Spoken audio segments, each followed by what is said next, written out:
Welcome to the podcast. If you'd like to listen to an ad-free version of this episode and all of our episodes, then search True Crime Today Premium Plus on Apple Podcasts and press subscribe. That's our premium channel where all of our ad-free and advanced episodes live, all in one place. True Crime Today Premium Plus. Search it on Apple Podcasts and press subscribe. Even try it for 3 days free. The last thing they saw was someone they trusted. You're tuned in to Hidden Killers with Tony Bruschi, featuring retired FBI Special Agent and Chief of the Counterintelligence Behavioral Analysis Program, Robin Dreeke.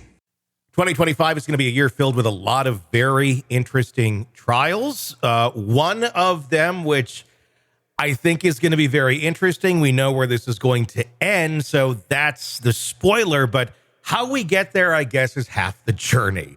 Lori Vallow Daybell going to be, as of now, representing herself as her own attorney. Believe me, I never thought I'd be saying that sentence aloud either. Robin Dreeke, retired FBI Special Agent, Chief of the Counterintelligence Behavioral Analysis Program, joining me. How do you think we got here? You know, I hate that we have to go in the realm of dark humor to find comedy sometimes in tragedy, but Lori Daybell Vallow is that. Yeah. I mean, I'm thankful she's representing herself because, as you said, we all know where the story is going to end, just what the journey is going to be to get there. At least she's going to make it entertaining.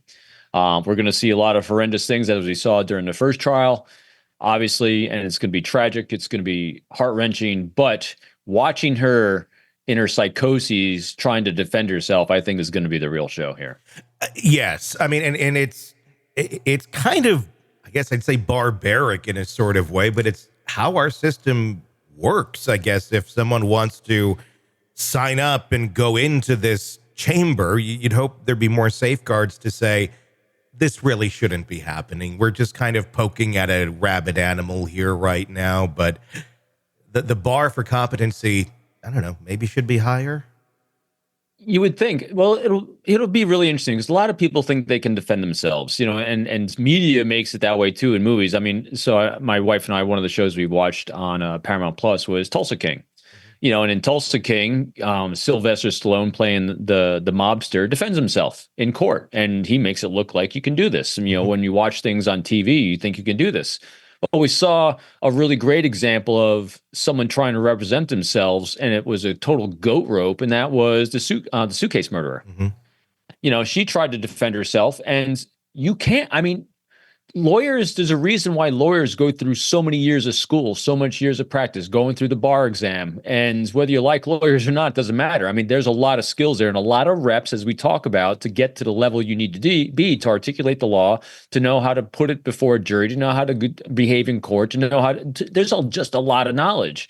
And the hubris that she has, to think that she can defend herself when her life's, well, again, why not? She's already going to jail for the rest of her life. So, hey, why not we'll throw it on the wall? It'll be really, I think, good for the world to understand the crazy in that brain, though. I think that's really going to be on full display.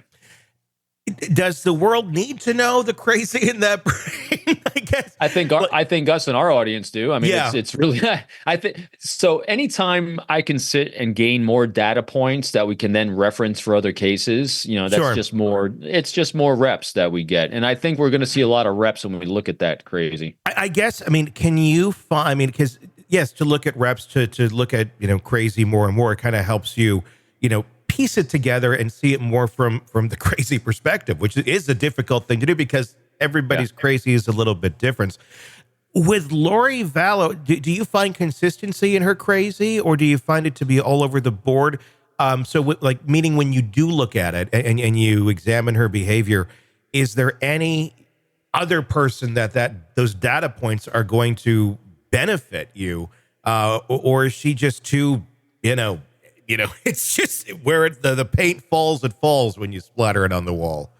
That's a great point, Tony. Here's what I'm expecting, but if I see and observe something different, well, that'll be a really good learning example for me. And what I'm expecting is this. My hypothesis and conjecture on her is that she's delusional. There is no doubt, because she's rationalized her abhorrent behavior by fitting it around a religious paradigm that she created to do one thing: serve herself and make a profit off of selling of life insurance. Literally, this to me boils down to a life insurance scheme. Yeah. Where everyone that had life insurance mysteriously got dark and had to be killed so they could get their life insurance. And I think she fell in love with this idea of this because she had zero skill sets in life. And so her behaviors from that point became very consistent throughout everything to me. Everyone that she encountered in life, one didn't like her because no one stood up behind her and said, "Hey, this is my mom. This is my sister. This is my daughter. This is this great person. This is wrong." No, she was abandoned by everyone because she's a self-absorbed narcissist. And so I'm curious as to whether that is still holding, because I believe it is from everything we've seen and everything, the rants that she's had and, at every stage. It says that she's rationalized killing her own kids and killing the people around her and condoning the killings of people because they were dark. So she and her husband or her life partner could profit from their life insurance. And so I think that's what we're going to see consistently. Now, if we don't see that, another psychosis has happened or another rationalized behavior, that'll be really interesting. Welcome to the podcast. If you'd like to listen to an ad-free version of this episode and all of our episodes, then search True Crime Today Premium Plus on Apple Podcasts and press subscribe. That's our premium channel where all of our ad-free and advanced episodes live, all in one place. True Crime Today Premium Plus. Search it on Apple Podcasts and press subscribe. Even try it for 3 days free. Let's be honest. Nothing kills the thrill of a good murder mystery like a commercial for laundry detergent. It's like someone slapping a closed sign on your favorite dive bar. But you're not here for that, are you? You're here for the good stuff. So ditch the ads and upgrade to True Crime Today Premium Plus on Apple Podcasts. With True Crime Today Premium Plus, you get your crime straight. No chaser. Commercial free with extended interviews and early access. It's like getting the bartender's special when the bar's already closed. Search for True Crime Today Premium Plus on Apple Podcasts. Subscribe and drink it all in.